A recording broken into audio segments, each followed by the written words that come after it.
Pues con sus más o menos en Inglaterra aún vivimos así, y en México apenas estamos tratando de vivir así. Con el paso de los años y la colaboración del hombre, que todavía no ha dejado de ser un animal irracional y violento, ese sistema civil ha degenerado y se ha corrompido. Pero como teoría pero como teoría es lindo, ¿no? Locke, como Descartes, no se casó nunca ni tuvo enemigos. Tímido y de buen carácter, murió en 1704. George Beckerley, de 1685 a 1753. Pastor misionero y obispo anglicano, fue el primer crítico de la filosofía de Locke. Su principal obra es El Analista, donde enseña que nada puede ser percibido sin alguien que lo perciba. Y la esencia de los espíritus es percibir. La única realidad la forman los espíritus. Hay dos clases. Uno, el espíritu infinito, Dios. Dos, los espíritus finitos, las almas. Y las ideas, según Beckerley, Dios las pone en el hombre. Bastante más serio que Beckerley fue David Hume, de 1711 a 1776. Educado en el rígido calvinismo, en el rígido calvinismo escocés, se reveló a los 19 años. A los 28 publicó su obra maestra, Tratado de la naturaleza humana, pero ni me pelaron. Hume se solidariza con Locke y predica esta proposición: la experiencia de los sentidos es la única vía al conocimiento. Las ideas son solo copia de las sensaciones. El hombre no puede nunca aprehender las causas, sino solo los efectos de los fenómenos. Lo que se cree es la casualidad, solo es el resultado de un hábito mental. Pero lo que escandalizó a England fue su historia natural de la religión. ¿Cuál es la tesis fundamental de la filosofía? La imposibilidad de demostrar la existencia de Dios. En cualquier religión, en cualquier religión, las religiones las creó el hombre, no Dios. La religión no es un hecho científico y en absoluto puede ser considerada como tal.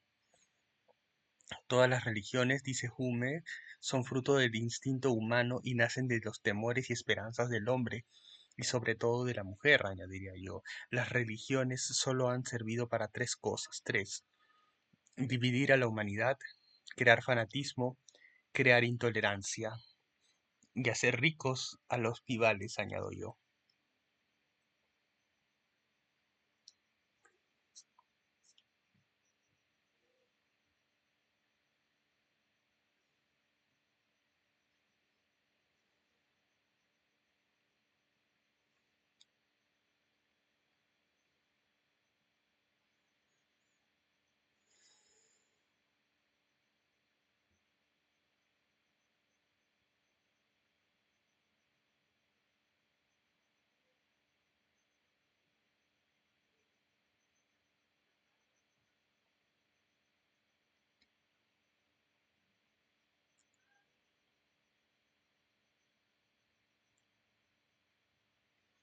La gran enciclopedia.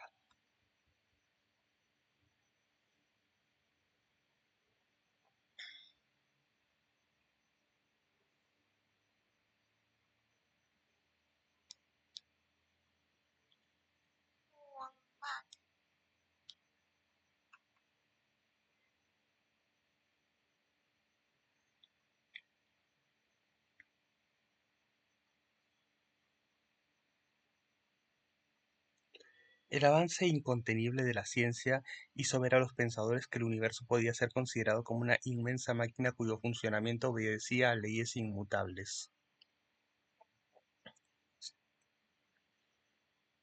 Igual que debe haber leyes para la política, la ética, la economía, la religión y la sociedad.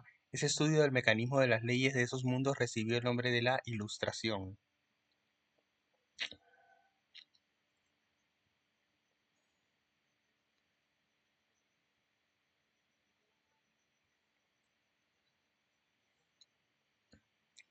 Aclaremos el momento de la Ilustración. Aclaremos, el momento de la Ilustración se dio primero en Francia y floreció entre un grupo de genios de ideas avanzadas que elaboraron la gran enciclopedia. Voltaire, P. Adam, Mavry, D'Alembert, Condorcet, Diderot, Labar- Labarque. Enciclopedia, como esas que venden por metro de casa en casa.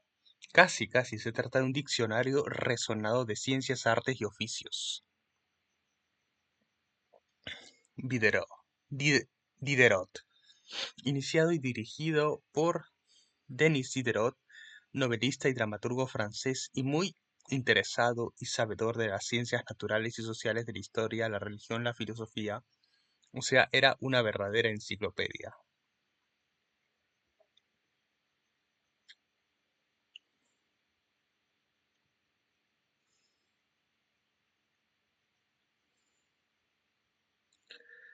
Prohibida por los censores, condenada por la Iglesia y el Estado, la enciclopedia, cuyo primer tomo apareció en 1751, fue terminada en 1772. Los 17 tomos de texto y 11 de ilustraciones permanecen como un monumento a la libertad y dignidad humanas, ofreciendo además el cuadro más completo de la vida y adelantos tecnológicos de la Francia del siglo XVIII.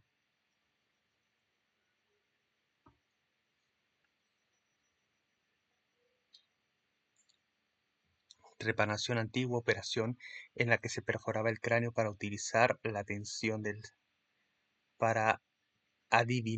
la tensión del cerebro, para, ali- para aliviar la tensión del cerebro. Se utilizaba para ello un taladro adaptable, semejante a un bistu- pero, pues, de carpintero.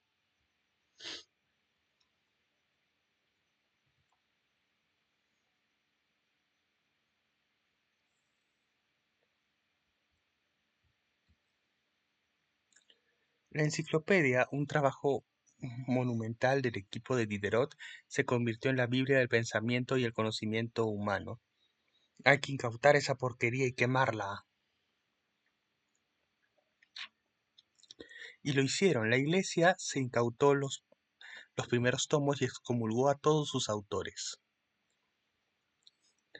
incluidos los excelentes incluidos los excelentes grabadores y dibujantes de la enciclopedia. Esos papas parecen del pan. Pero Diderot recibió el apoyo de Madame Pompadura, amiguita del rey, y la enciclopedia apareció volumen tras volumen desde 1752 hasta 1772. Su éxito fue inmediato y su influencia fue enorme. Las ideas de la enciclopedia propiciaron, fíjense nomás, la Revolución Francesa, la Revolución Yanqui, las guerras de independencia de América Latina. Voltaire, Voltaire, Voltaire, golpe de aire, fue mi seudónimo. Mi nombre es François-Marie Arouet, 1694 a 1778. Sinónimo de la Ilustración y para la Iglesia sinónimo del Anticristo. Voltaire, escritor, dramaturgo, filósofo, irreverente, polemista, ensayista, poeta, historiador, lengua larga, cambió el mundo de pensar. Sinónimo de la Ilustración y para la Iglesia sinónimo del Anticristo, Voltaire, escritor, dramaturgo, filósofo, irreverente, polemista, ensayista, poeta, historiador, lengua larga, cambió el modo de pensar del mundo civilizado con sus escritos y su modo de vivir calificado por sus enemigos de disoluto.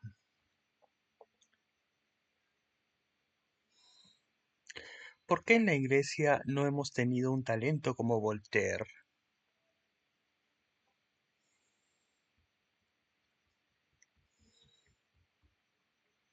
Buena parte de su vida la pasó en el exilio, perseguido por los reyes franceses o por las jerarquías cristianas, tanto católicas como protestantes, que jamás le perdonaron que en sus escritos los pusiera en ridículo.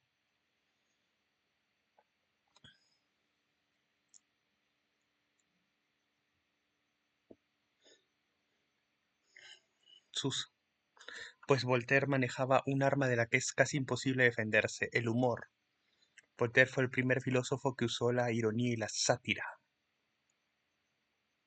Sus principales obras de temas filosófico-científicos son Cartas filosóficas de 1733, o inglesas, Elementos de la filosofía de Newton de 1738, Metafísica de Newton 1740, Cándido o del optimismo de 1759, Tratado sobre la tolerancia de 1763. La discordia es la gran peste del género humano y la tolerancia su único remedio.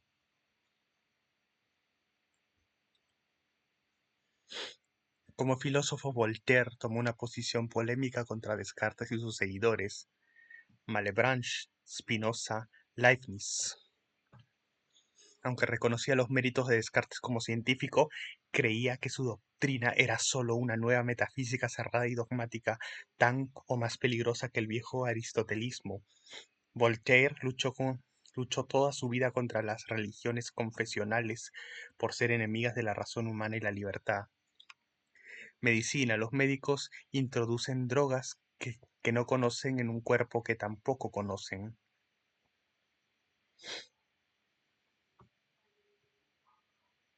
El ingenio de Voltaire. En general, el arte de gobernar consiste en quitar todo el dinero posible a una clase de ciudadanos para darlo a la otra. El matrimonio es la única aventura que se ofrece al cobarde. Nunca he hecho a Dios otra oración sino esta, muy corta por cierto: Señor, pon en ridículo a mis enemigos, y Dios lo ha hecho. El amor propio nunca muere. El sombrío inglés, aun en sus amores, quiere siempre razonar. En Francia somos más razonables. Si no existiera Dios, habría que inventarlo.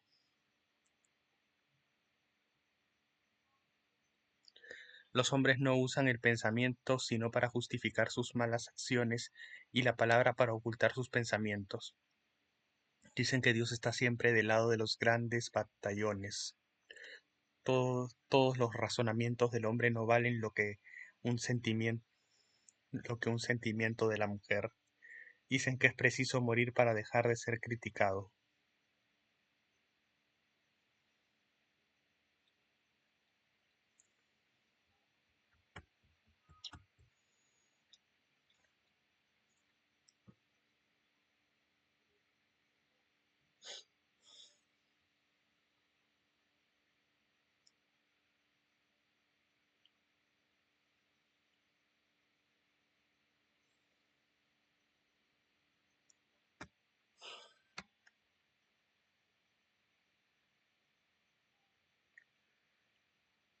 El error y la ignorancia son la única causa de los males de la humanidad, y los errores de la superstición son los más funestos, porque corrompen todas las fuentes de la razón, y el fanatismo que los alienta empuja a los hombres a matar sin remordimiento.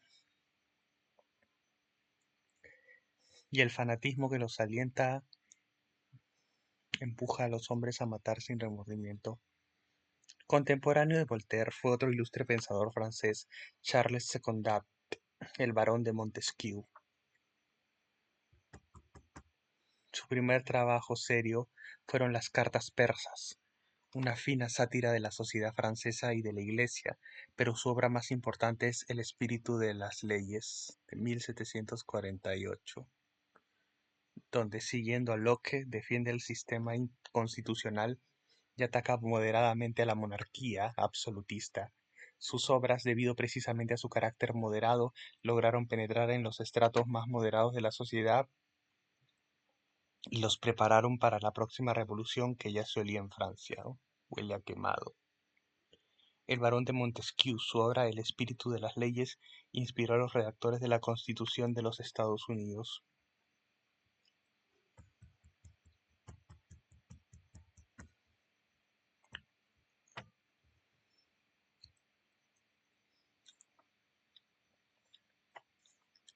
Montesquieu fue el primero en hablar de la división de poderes dentro de un sistema constitucional. Tres poderes que sustituyen a los reyes y obispo: poder ejecutivo, poder legislativo, poder judicial. 1. El poder ejecutivo. 2. El poder legislativo. 3. El poder judicial.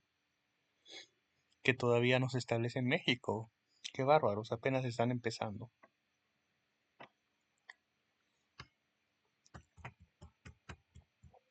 Don Juan Jacobo Rousseau, se pronuncia Rousseau, se cierra el triángulo de los tres filósofos más conocidos e influyentes de la Ilustración: Voltaire, Rousseau, Montesquieu. Contrario a Voltaire, Rousseau sustentaba que por encima de la razón estaban las emociones, afirmando que el espíritu era superior al intelecto y condenando la civilización corrupta de los hombres.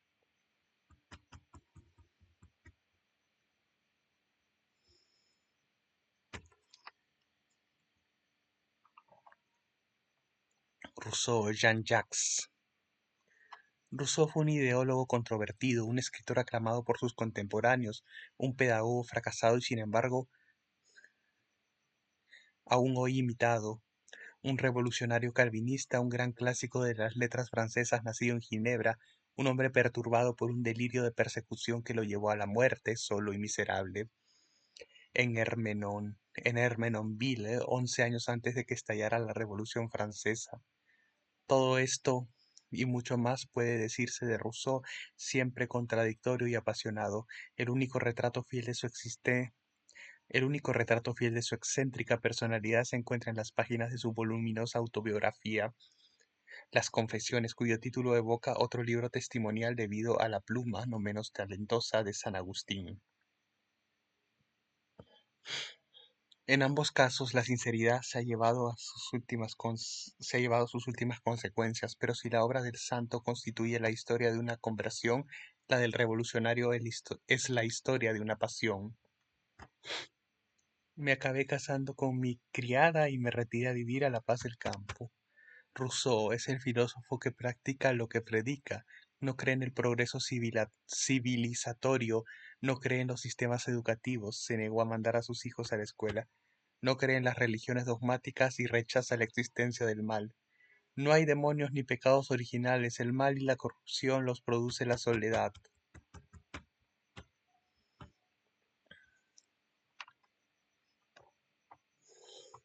El hombre salvaje, caricatura de Rousseau, centro Voltaire, caricatura de Rousseau, centro, Voltaire derecha y Hume izquierda, que apareció poco después de que Rousseau acusara a Hume de conspirar con Voltaire y sus enemigos para llevarlo a Inglaterra, no a darle asilo, sino a deshonrarle. Mis obras más importantes: El contrato social. 1. El contrato social. 2. Discurso sobre el origen de la desigualdad. 3. Confesiones. 12 volúmenes. Los filósofos de la Ilustración dejaron una huella imborrable en las generaciones posteriores. El siglo XVIII fue un espléndido siglo que presenció la apoteosis de las ideas, el derrumbe del feudalismo religioso y el nacimiento del ideal democrático. Quesnay, Rousseau, D'Alembert, Voltaire.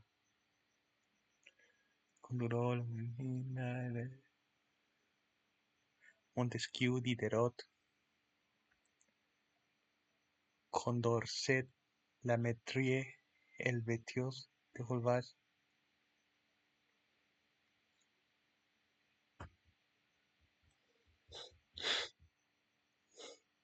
El espíritu de libertad y tolerancia que produjo la Ilustración, la enciclopedia puede resumirse en lo que comentó Voltaire tras leer el contrato social de Rousseau. Desapruebo lo que dices, pero defenderé hasta muerte tu derecho a decirlo.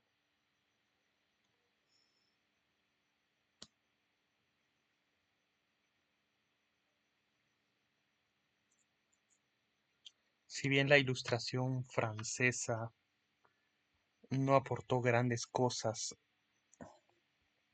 si bien la Ilustración francesa no aportó grandes cosas a la filosofía, su importancia radica en el enfrentamiento que llevó a cabo con los poderes existentes, iglesias y monarquía, y su lucha por transformar su filosofía en un tercer poder, un tercer estado, desligado de la religión y la monarquía.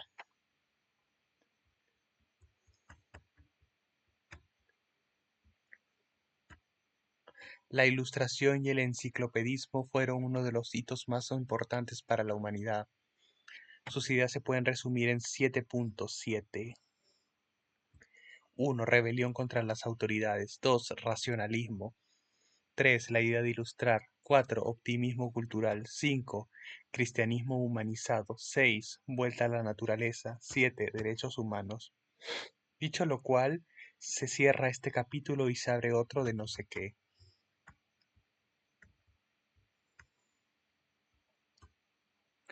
Este capítulo, si no tienen inconveniente, se va a llamar algo así como la Ilustración alemana. ¿Qué capítulo es? Sepa, están en libertad de enumerarlo.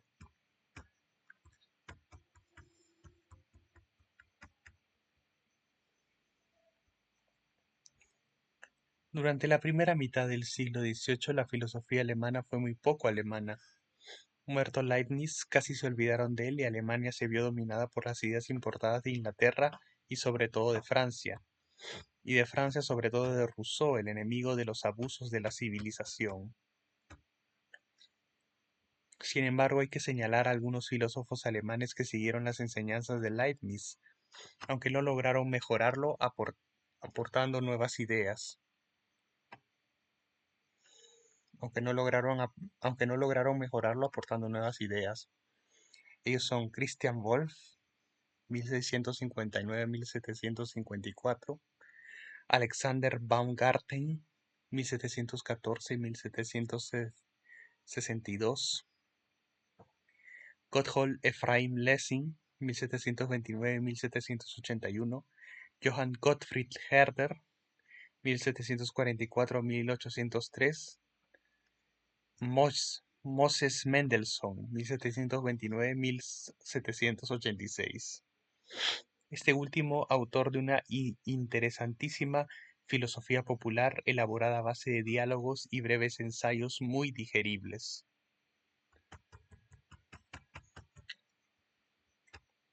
Más importancia tuvo, en cambio, la filosofía del romanticismo. Filosofía que, siguiendo a Rousseau, fue una reacción contra los problemas que empezaba a crear la naciente industrialización de las sociedades europeas, como el surgimiento de una nueva clase, el proletariado. Uno de los primeros en captar el nuevo problema y reflejarlo en sus obras fue Johann Wolfgang Goethe, quien sin ser filósofo utiliza en sus novelas argumentos filosóficos para cuestionar los logros de la revolución industrial. Goethe, de 1749 a 1832.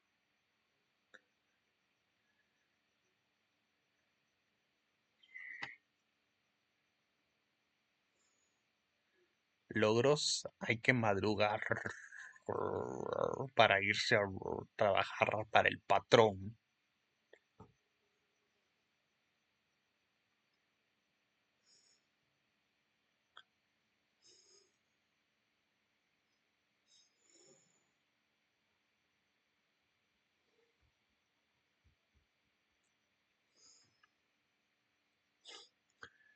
Uno de los pilares del romanticismo fue el menos romántico de los filósofos, Immanuel Kant. La libertad es una facultad, la libertad es una facultad que amplía el uso de todas las otras facultades. De constitución débil y enfermiza, Kant creció en el seno de una familia de fanáticos pietistas, secta cristiana que practicaba una rígida moralidad. Murió virgen a los 80 años, viviendo en un régimen de austeridad y disciplina casi militar prusiana, dando clases y estudiando en la Universidad de Königsberg con un sueldo miserable. Su libro Crítica de la razón pura le llevó 15 años de trabajo ímprobo. Su salud y su mente fueron decayendo lentamente hasta morir en un estado de demencia senil en 1804. Creo que fui además el primer filósofo profesional. Sí, vivió por y para la filosofía.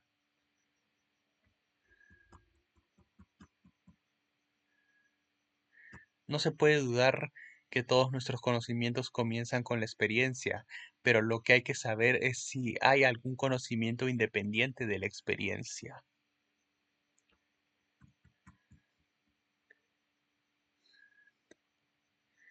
Llámase a este conocimiento a priori y se distingue el empírico en que las fuentes de este último son a posteriori, es decir, que las tiene en la experiencia. Kant es uno de los filósofos más profundos y difíciles que ha dado la filosofía.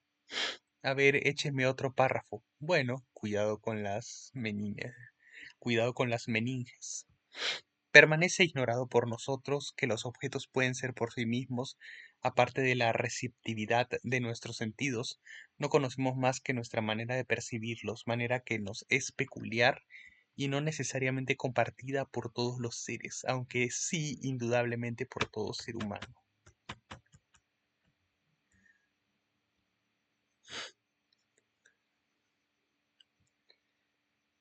Qué grueso, no entiendo ni Motter. Les dije que es filosofía pura y alemana de pilón. Yo sí la entiendo, y es que nunca veo telenovelas ni prendo el canal de las estrellas. Se los voy a explicar sin ayuda del Espíritu Santo. Kant, como Locke, Hume y Beckerley se planteaba estas preguntas. ¿Qué podemos saber del mundo? ¿El mundo es exactamente como lo percibimos o es como se presenta a nuestra razón? Kant concluye diciendo que nuestra mente no es como un pizarrón que acepta solo lo que le escribe desde afuera, sino que además elabora sus propios conceptos. No es solo la conciencia la que se adapta a las cosas, también las cosas se adaptan a la conciencia. Kant. Tumba de Kant en Königsberg, actualmente la ciudad soviética de Kaliningrado. ¿Soviética? ¿De qué año es esto?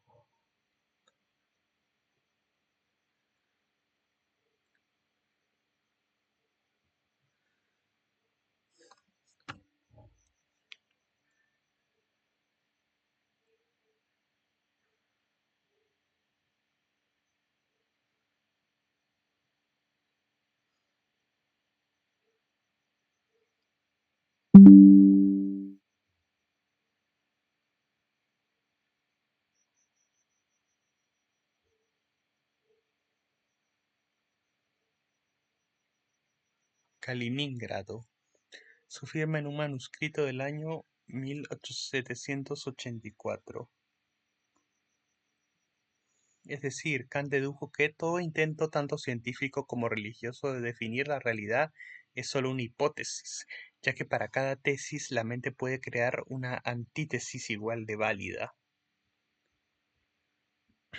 No podemos saber de cierto cómo es el mundo en sí, pero sí podemos saber cómo es para nosotros según nuestra mente. No olviden que Don Kant se pasó la vida pensando. Sobre Dios y su existencia, Kant mostró que ni se puede probar su existencia, ni se puede probar tampoco que no. ¿Puede algo haber existido desde siempre sin que haya tenido un principio? No. ¿Puede algo surgir de la nada? No. Entonces, ¿por qué creía Kant en Dios? Porque es moralmente necesario suponer la existencia de Dios. Don Immanuel se colocó un supositorio postulado, afirmar algo que no se puede probar, autogol.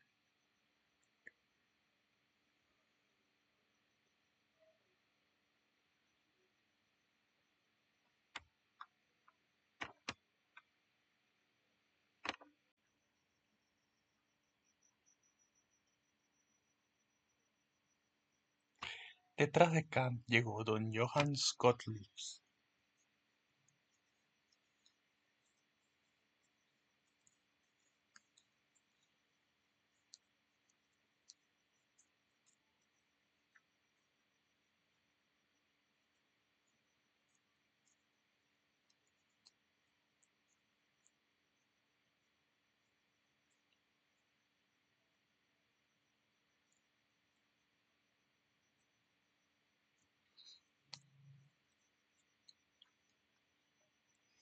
Detrás de Kant llegó don Johannes Gottlieb Fichte, 1762 a 1814, dedicado a refutar su obra de Kant.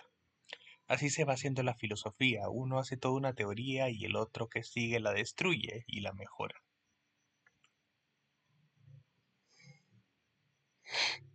Kant fue demasiado abstracto en sus indagaciones, dice Fichte.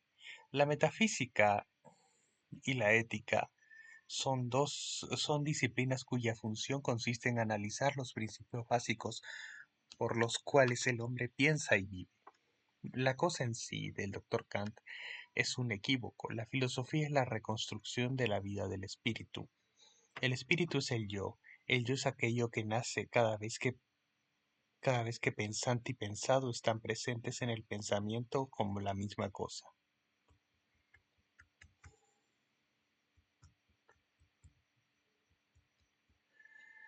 Está fácil. En el yo opone al no yo, divisible. En el yo opone al no yo divisible un yo divisible. La filosofía, como ven, se va complicando cada vez más. Los filósofos alemanes como Fichte van hasta el fondo con peligro de que nos truenen, que nos truenen las meninges en el intento de entenderles algo. ¿Podrían resumirme en pocas y fáciles palabras las teorías de Herr Fichte? Lo dudo, mejor hablemos de sus ideas sobre Dios y el Estado.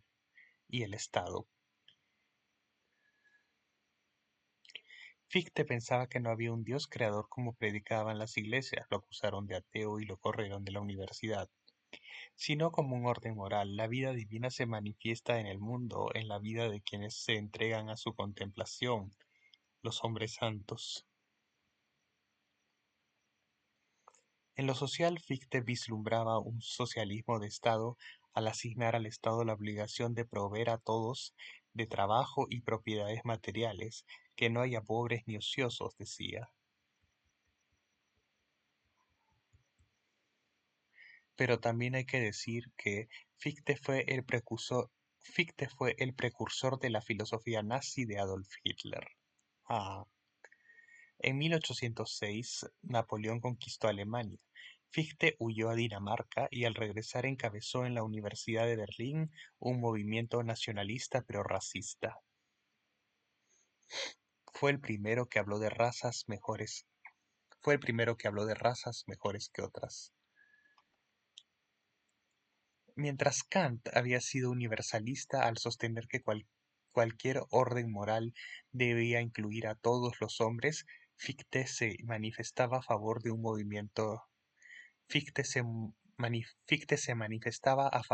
violento racismo. Afortunadamente, Fichte se murió de peste a los 52 años y no dejó seguidores, de momento.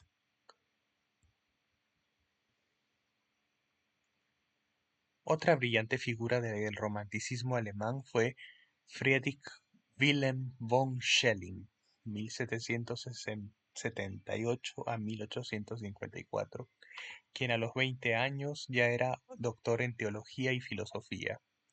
Goethe me describió como el más simpático de los filósofos cuando era joven, luego se volvió un viejo amargado y reaccionario. Como Fichte pensaba que Dios era un espíritu universal cuyas expresiones se encuentran tanto en la naturaleza como en la realidad física de los hombres y sus almas, su mente. En Dios, decía Schelling, hay dos personalidades, una racional, bien, una irracional, el mal. ¿Y qué me pueden decir de su filosofía? Para mí la filosofía tiene dos fases, dos. Uno, la filosofía de la naturaleza y dos, el idealismo trascendental. La de la naturaleza es el estudio de las etapas a través de las cuales lo absoluto se realiza en la naturaleza. El idealismo trascendental es el estudio de las etapas a través de las cuales el espíritu se encuentra a sí mismo. El intelecto llega a su apogeo en la creación artística. Sus primeras obras, Filosofía y religión, Sobre el alma del mundo, Sistema del idealismo trascendental, Investigación sobre la esencia de la libertad humana.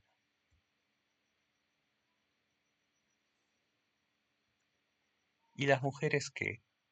Nada más servimos para lavar los chones de los filósofos sin pensar. La mujer no contaba todavía como ser pensante. Rara era la que se atrevía a pensar y escribir lo que pensaba. Una de ellas fue Madame de Staël, de 1766 a 1817, que aunque no era alemana, hizo un libro sobre los filósofos alemanes, Kant, Fichte, Schelling, Schlegel, que fue una revelación para los pensadores franceses. La baronesa nos dejó una frase inmortal: mientras más conozco a los hombres, más me gustan los perros. Y seguimos con otro alemán, Hegel. Si Fichte o Schelling resultan difíciles de entender, las ideas de Hegel son incomprensibles para el común de los mortales, igual que su letra.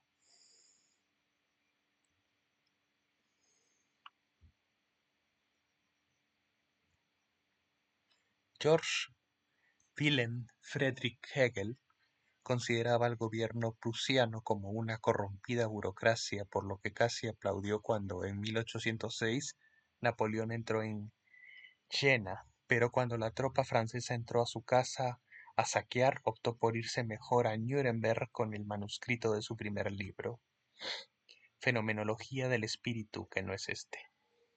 En 1812 hizo otro, La ciencia de la lógica, y más tarde, ahora sí es su monumental y famosa Enciclopedia de las ciencias filosóficas.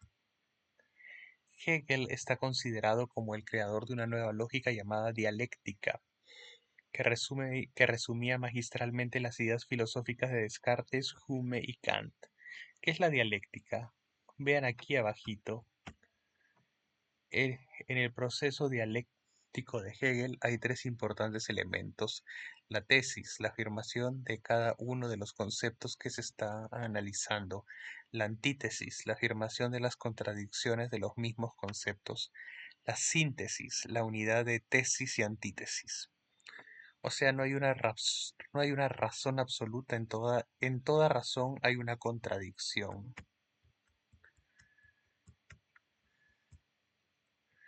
La filosofía debe esforzarse por reconstruir el desarrollo de la razón. De la, la filosofía debe esforzarse por reconstruir el desarrollo de la razón absoluta, siguiendo fielmente las leyes supremas que genera la razón, tanto del mundo de la naturaleza como del mundo del espíritu. Por si no lo captaron, en ese texto, mi sistema filosófico tiene 3 puntos. ¿Quién es? Ah, sí, Hegel. 1. Lógica. 2. Filosofía de la naturaleza. 3. Filosofía del espíritu. La determinación de dichas leyes dialécticamente concatenadas entre sí revela la existencia de una única estructura racional de todo el universo.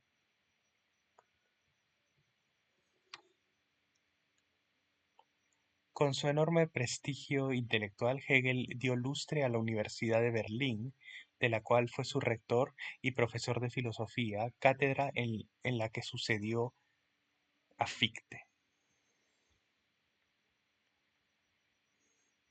Resulta casi imposible resumir la colosal obra de Hegel.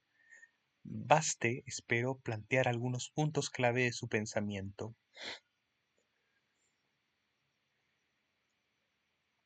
La historia enseña que la gente no ha aprendido nada de la historia. El propósito de la historia es la realización gradual de la libertad humana. La lucha es la ley del crecimiento. El carácter de hombres y naciones se forma en las tempestades y en la lucha. Lo que es racional es real, lo que es real es racional. El cambio es el principio capital de la vida, y la historia es la dialéctica en el tiempo. Pero así como el cambio es inevitable, cada conclusión tiene su propio derecho divino como fase necesaria de la evolución histórica. El conocimiento humano es incapaz de conocer a Dios. Leyendo a Kant, Hegel se topó con la división que que se da dentro del hombre al oponer bruscamente el deber a sus inclinaciones naturales. Hegel se dedicó a la, la unidad de todo el hombre, recuperar la unidad de todo el hombre, la encontró en el amor. Vaya, hasta que la filosofía se acordó del amor. El amor, dice Hegel, es la expresión de la naturaleza moral del hombre y también la expresión de sus inclinaciones naturales. La naturaleza verdadera del amor consiste en abandonar la conciencia de sí mismo, olvidarse, perderse en otro yo y en esta pérdida y olvido tenerse y poseerse a sí mismo. Todo un proceso dialéctico.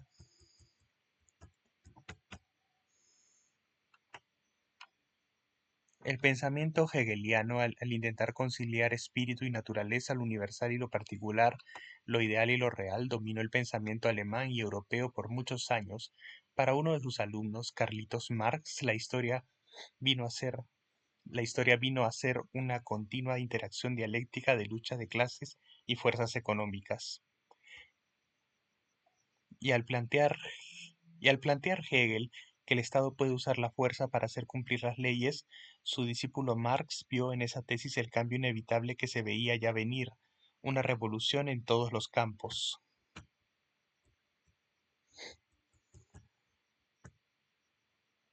Pero antes de pasar con Marx, tenemos que ocuparnos del enemigo público número uno de Hegel, Arthur Schopenhauer, de 1788 a 1860. Hegel, un burdo charlatán carente de ingenio, un falsario intelectual asqueroso e ignorante que con una frescura sin parangón emborronó disparates e insensateces que sus venales adeptos pregonaron como sabiduría inmortal, pero que sólo es bufonada filosófica, palabrería hueca, galimatías sin sentido con palabras de un loco perdido. Sopas, pues ¿qué le hizo Hegel a Chopin? Maestros los dos en la misma universidad, Schopenhauer nunca le perdonó a Hegel su éxito con los alumnos atribuyéndole su fracaso.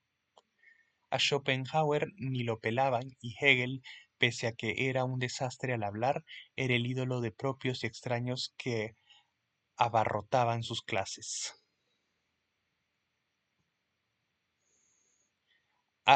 El atacar al ídolo y el declararse públicamente ateo hicieron impopular a Schopenhauer, que como filósofo era bastante bueno.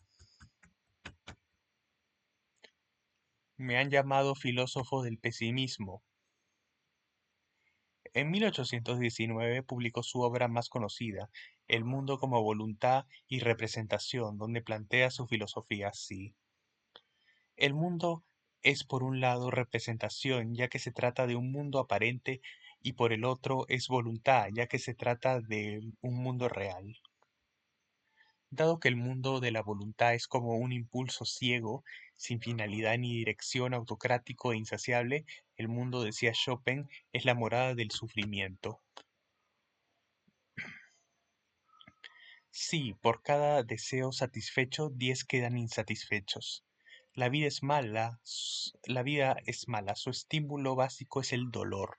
El placer es el cese del dolor, pero tan pronto se elimina el sufrimiento, el aburrimiento se apodera del hombre, y es tan intolerable como el dolor, cierto. Europa había caído en las garras de Napoleón y un malestar se apoderó de todos. Don Schopenhauer demostró que el hombre no era tan racional como creían.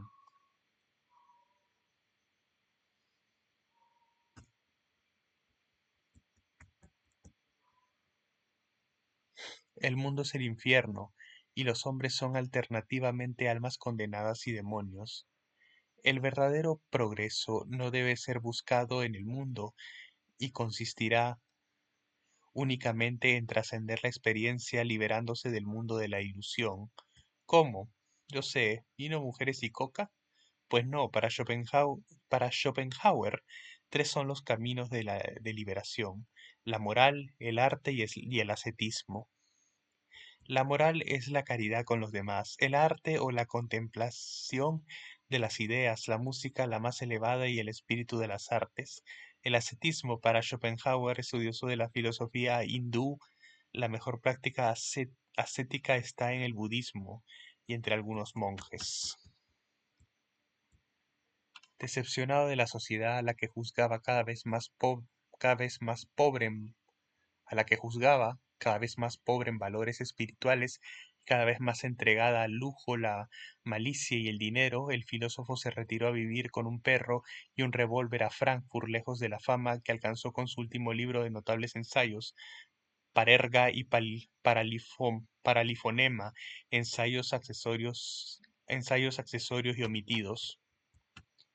Si pudiéramos poner toda la miseria del mundo en un platillo de la balanza y toda la culpa del mundo en el otro, la aguja señalaría el centro.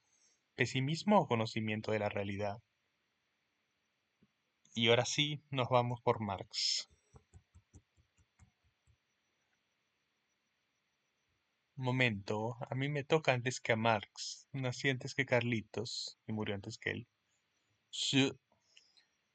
Søren Kierkegaard, 1813 a 1855. Pastor protestante danés que usaba en sus escritos seudónimos para no meterse en problemas con la jerarquía luterana, a la que criticaba fuertemente, por lo mismo que Lutero criticó a Roma por lo ricos que se habían vuelto. Lo único que la Iglesia tiene de cristiano es el nombre. Kierkegaard viene a ser el precursor de la filosofía existencialista, o sea, la realidad no es un proceso racional único, sino un conjunto de infinitas posibilidades entre las que se cuenta la posibilidad de la nada. Existir significa existere, es decir, salir de la nada, hallarse en la frontera del ser y no ser. Ser o no ser, ser, that is the question. La existencia es una categoría de lo individual, no una idea universal. Solamente los hombres pueden existir, tienen un pasado y un posible futuro. Los objetos, las cosas en cambio solo están. Los animales son solo esencia, sin existencia. La existencia significa que la capacidad del hombre de crear su propio futuro precede a su esencia, su naturaleza.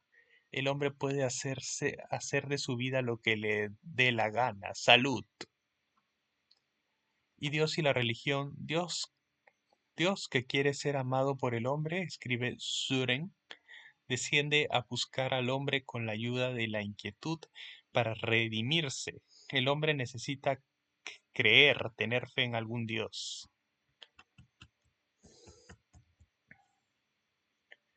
El hombre tiene tres alternativas en su vida. Uno, puede ser un hombre estético que viva solo para satisfacer sus sentidos, plenamente casi como los animales, pero disfrutando la vida. Dos, un hombre ético, respetuoso de las leyes de la sociedad, que trata de hacer el bien, etcétera, que hace una familia y vive conforme a cómo se lo pide la sociedad. Tres, o un hombre religioso que, decepcionado de la existencia, se entrega a una relación directa con Dios sin intermediarios. Creo porque es absurdo. Dos cosas influyeron en la filosofía amargada y conformista de Kierkegaard: la desviación de la columna que lo hacía verse como jorobado y por lo que las mujeres no lo aceptaban ni como esposo, y la estricta educación luterana que le hacía ver todo como un pecado que provocaba el castigo de Dios contra el pecador. Castigo por tus pecados. En castigo por tus pecados me vas a leer 7 veces la Biblia y rezar 777 Padres Nuestros. No hay que ser enigmático para los demás solamente, hay que serlo también para uno mismo.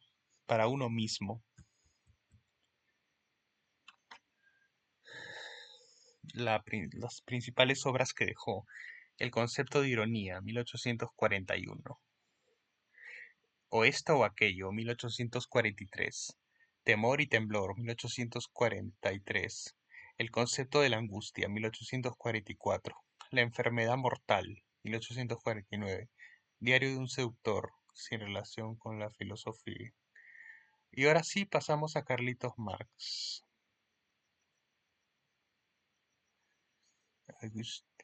Auguste Comte.